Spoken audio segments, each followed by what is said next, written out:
রাষ্ট্র কি ওর বাপের টাকা দিয়ে চাল দেয় কাউরে? বলা হচ্ছে আমার গড় ইনকাম নাকি $৩,০০০। এটা একটা মানে মানে ফাপড় কথা, একটা ফাও কথা। মানে এটা একটা জাতিকে ধ্বংস করে দেওয়ার মতো আর কি, অ্যাজ গুড অ্যাজ দ্যাট। মানুষকে শুধু আপনি পশুর মতো করে ক্যালোরি দিয়ে বিবেচনা করতে পারেন না।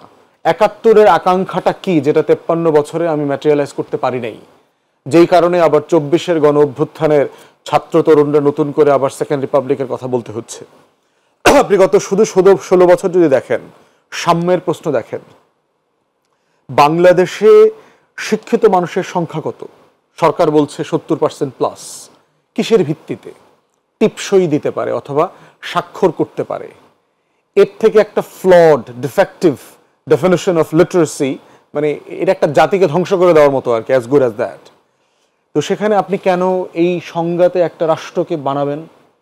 মানে তাহলে কি আপনি ডিগ্রি মাস্টার্স পাশ করা শিক্ষিত একটা জিনিস, কিন্তু সমাজের একটা বিশাল অংশ টিপসই দিলেও তাকে আপনি শিক্ষিত করিয়ে রাখতে চাচ্ছেন, তাকে বোঝাচ্ছেন তুমি আসলে শিক্ষিত। এইটা কি ওই লোকের মানবিক মর্যাদার সমান হচ্ছে? এই দুইটা মানুষের রাষ্ট্র কি সেটা এনশিওর করতে পেরেছে? পারে নাই। তো রাষ্ট্র এখানে সাম্যের ব্যবস্থা করতে পারে নাই।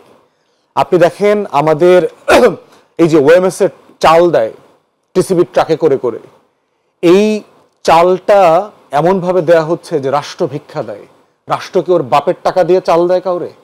এটা কি ওর বাপের জমিদারির টাকা? ওর জমিদারি খেতে হয়েছিল এই চাল ডাল পেঁয়াজ? না জনগণের টাকা দিয়ে জনগণকে দেয়? তাহলে কি কেন তাকে লাইন ধরে রোদে বৃষ্টিতে শীতে ৪ ঘন্টা ৬ ঘন্টা দাঁড়ায় থাকতে হবে? তাহলে এটার মধ্য দিয়ে কি সাম্য আসছে? এটার মধ্য দিয়ে কি মানবিক মর্যাদা আসছে? দেশের প্রায় ধরেন দারিদ্র্য সীমার নিচে বাস করে জনগোষ্ঠীর কথা বলা হচ্ছে ২৮-৩০%। আমি বোধ করি এটা ৮০%-এর উপরে।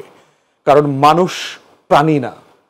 মানুষকে শুধু আপনি পশুর মতো করে ক্যালোরি দিয়ে বিবেচনা করতে পারেন না। তার একটু রেস্টুরেন্টে গিয়ে খাইতে হয়, তার একদিন সপ্তাহে আয়াস করে গরু গোশত খাইতে মনে চায়, তার একদিন বাচ্চা কাচ্চাকে নিয়ে একটু ঘুরতে যাইতে মনে চায়, সে অসুস্থ হইলে ডাক্তার হাসপাতাল করা লাগে।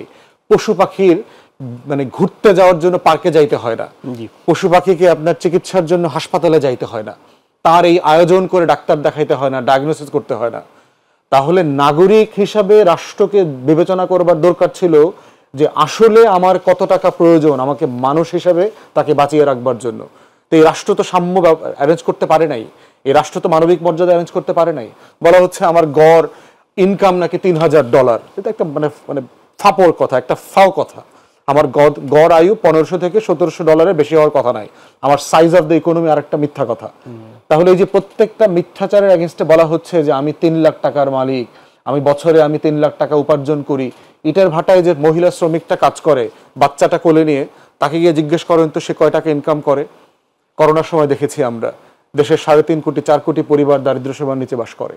তাহলে এই রাষ্ট্র যে কারণে রাষ্ট্র হলো, যে কারণে আমি বৈষম্যের কথা বললাম, যে পশ্চিম পাকিস্তানিরা আমাদের উপরে বৈষম্য করছে, চাকুরিতে বৈষম্য করছে, কর্মসংস্থানে বৈষম্য করছে।